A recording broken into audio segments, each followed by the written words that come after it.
Independiente, Venevisión. ¿Qué tal, amigos? Gracias por acompañarnos en Entrevista Venevisión, tal cual como ya lo anunciamos, ya está aquí en el estudio con nosotros Andreina Tarazón. Ella es candidata a diputada por el Circuito 1, que corresponde a Girardot, Cocumare de la Costa de Oro y Mario Briceño Iragorri del Estado de Aragua en representación del Partido Socialista Unido de Venezuela. Gracias por estar con nosotros hoy. Buenas tardes. Buenas tardes, Andreina. Gracias a ustedes por la invitación. Quisiéramos conocer tu valoración antes de entrar en materia de lo que es la campaña y el contenido de política nacional, de cómo haces la valoración de lo que ha sido el manejo de la política exterior por parte del presidente Nicolás Maduro. Ya le había estado al frente de todo lo que es la gestión internacional cuando fue canciller de Venezuela, ahora le toca estar al frente como presidente de la República, pero con dos flancos abiertos, lo que está sucediendo con Colombia, ese encuentro bilateral que sostuvo con el presidente Santos y lo que está sucediendo con Guyana. ¿Cómo calificas esta política exterior que ha llevado a cabo el Ejecutivo Nacional? ¿Qué queda pendiente por hacer? ¿Cómo lo valoras?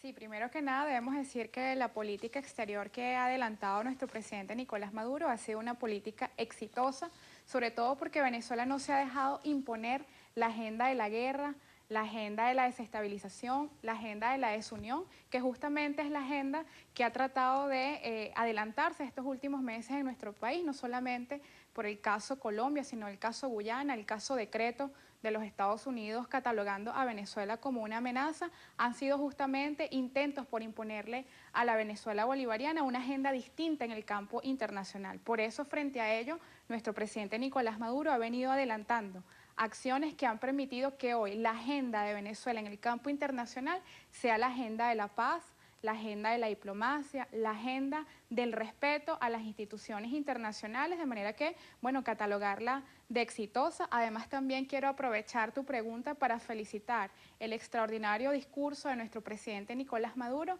frente a la Organización de Naciones Unidas a propósito de cumplirse 70 años de la creación de este organismo, que hay que resaltar nace como resultado de la Segunda Guerra Mundial, en la cual, bueno, lamentablemente las potencias internacionales adelantaron una política de guerra que arrojó un resultado de muertos, más de 30 millones de hombres y mujeres asesinados en la Segunda Guerra Mundial, y hoy la propuesta del presidente Nicolás Maduro sigue siendo la propuesta de Hugo Chávez, que es que en el campo internacional los organismos internacionales sirvan para velar por la soberanía de los pueblos, para que se diriman las diferencias entre los países en el marco de la paz, de la diplomacia. Y otro éxito, sin duda alguna, ha sido el encuentro de nuestro presidente Nicolás Maduro con el presidente de Colombia, Juan Manuel Santos.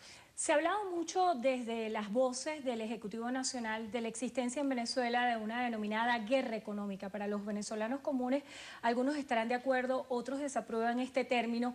¿Qué impacto tiene toda esta agenda internacional con lo cotidiano, con lo que viven día a día los venezolanos? Porque para muchos la explicación de que existe una guerra económica no es un argumento suficiente para justificar, por ejemplo, los índices de inflación que están afectando actualmente a nuestro país. Mira, hay un componente internacional de la guerra económica que nuestro pueblo debe conocer, debe asimilar y debe comprender, que sin duda alguna tiene que ver con la caída de los precios del petróleo, que es una circunstancia internacional que escapa de la competencia inmediata del Ejecutivo Nacional y que por supuesto ha tenido incidencias este año sobre la economía venezolana. Este año tenemos 50 hasta 60% menos el presupuesto del año pasado, y esto además no es una medida, digamos, casual, sino que justamente los grandes consumidores de petróleo a nivel internacional, principalmente dirigidos por los Estados Unidos, producto de la creación de fenómenos como el fracking para autoabastecer sus propios mercados, pues lamentablemente se han traducido en la bajada de los precios del petróleo,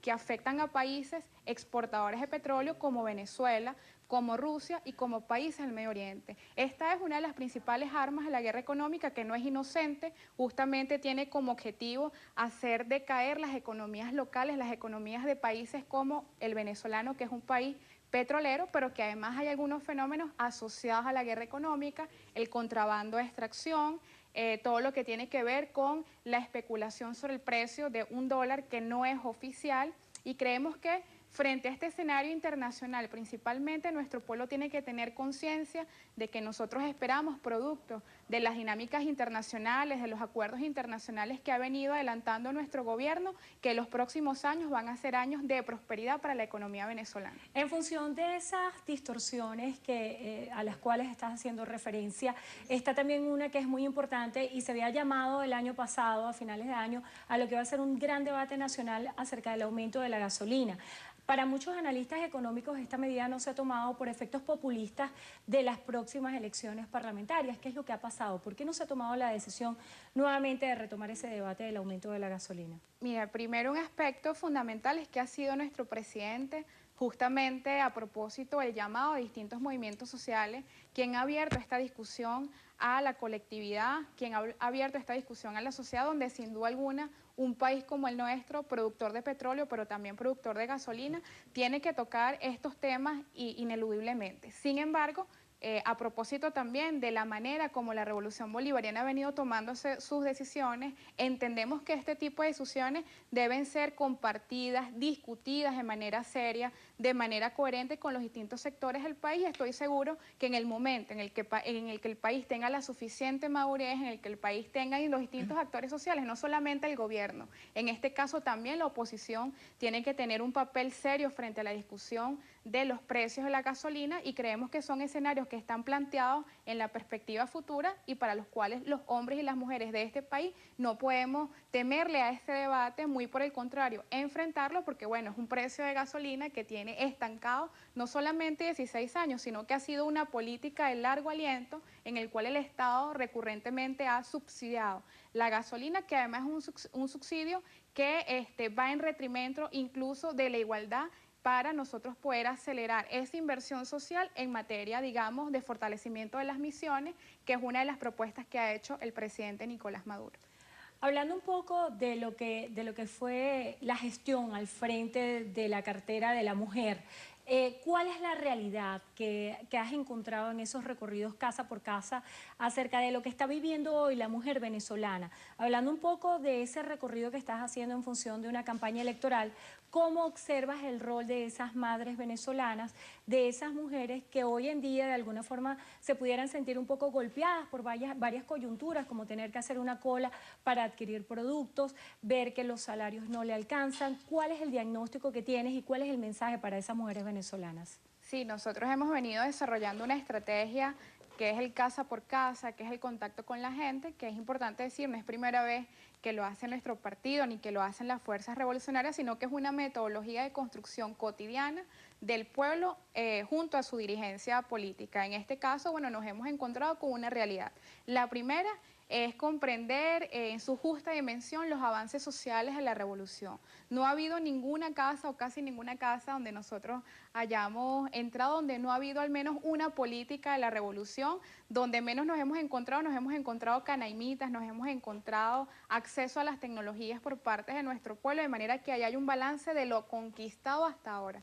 Por supuesto que nos hemos encontrado propuestas, inquietudes, problemáticas desde lo colectivo y desde lo individual. Por supuesto, el tema económico sigue siendo un tema que le preocupa a la familia venezolana, y frente a eso nosotros hemos invitado a nuestro pueblo a seguir confiando en el gobierno bolivariano, a seguir apostándole a una propuesta de país, Hendrina, que apenas hemos comenzado a construir. Yo siempre he dicho que el camino hacia la Venezuela potencia, hacia la Venezuela digna, hacia la Venezuela en la cual todos y todas seamos iguales, es una carrera de 15 kilómetros y apenas llevamos recorrido 100 metros. Y lo más importante es que nosotros no perdamos la perspectiva de largo aliento. Las coyunturas puntuales que este año ha estado atravesando el pueblo venezolano, tenemos que comprender cuáles son las causas estructurales, pero sobre todo tener conciencia de que justamente a esa crisis del modelo rentista el comandante Hugo Chávez lo avisoró. El comandante Hugo Chávez nos invitó a construir una Venezuela potencia, y ese es el compromiso que hoy tiene el gobierno bolivariano, que hoy tiene el pueblo venezolano, de adelantar procesos productivos para que Venezuela en los próximos años pueda ser independiente en lo económico y que esto se traduzca, por supuesto, en el acceso de nuestro pueblo a bienes y servicios. Sin embargo, frente a la coyuntura no hay que dejar de señalar el gran esfuerzo que hoy está haciendo nuestro gobierno para que los venezolanos no dejen de comer 3 veces al día, para que las escuelas sigan funcionando, para que los hospitales sigan funcionando, de manera que frente al escenario puntual lo importante es tener perspectiva de que el país se va a seguir encaminando hacia un destino mejor, como nos invitó el comandante Hugo Chávez. Esta es la segunda vez que se presenta tu nombre como candidatura a la Asamblea Nacional. ¿Qué ha cambiado desde esa presentación de la candidatura en el 2010 hasta la fecha? ¿Cuál es la propuesta que llevas a la Asamblea Nacional? Bueno, primero en lo particular, bueno, muchísima experiencia, el desarrollo justamente de tareas en el Ejecutivo te permite tener una perspectiva integral del desarrollo de políticas públicas del cual no escapa el Poder Legislativo. Es importante tomar en cuenta que los diputados y las diputadas no solamente aprueban leyes, sino aprueban en el presupuesto del país, aprueban créditos adicionales, aprueban tratados internacionales. De manera que nosotros en este momento, pues justamente lo que estamos proponiéndole a nuestro pueblo es que nosotros podamos adelantar el plan de país que todavía nos queda por construir, no solamente a través de la participación decidida del Ejecutivo Nacional, que ya viene desarrollando políticas públicas, sino que desde la Asamblea Nacional, los hombres y las mujeres que estemos allí, vamos a seguir defendiendo, por ejemplo, más presupuesto para la misión vivienda. El tema de la vivienda sigue siendo un tema de primer orden en nuestras comunidades. De hecho, ha sido de la principal problemática que nos hemos encontrado en la visita casa a casa. Ya no una necesidad de vivienda producto de que las personas viven en alto riesgo, que ya ha sido un problema al cual el Ejecutivo Nacional le ha venido dando respuesta durante los últimos 3 años, sino ahora se trata de la resolución del tema de la vivienda de familias, por ejemplo, que viven varias familias en un solo hogar.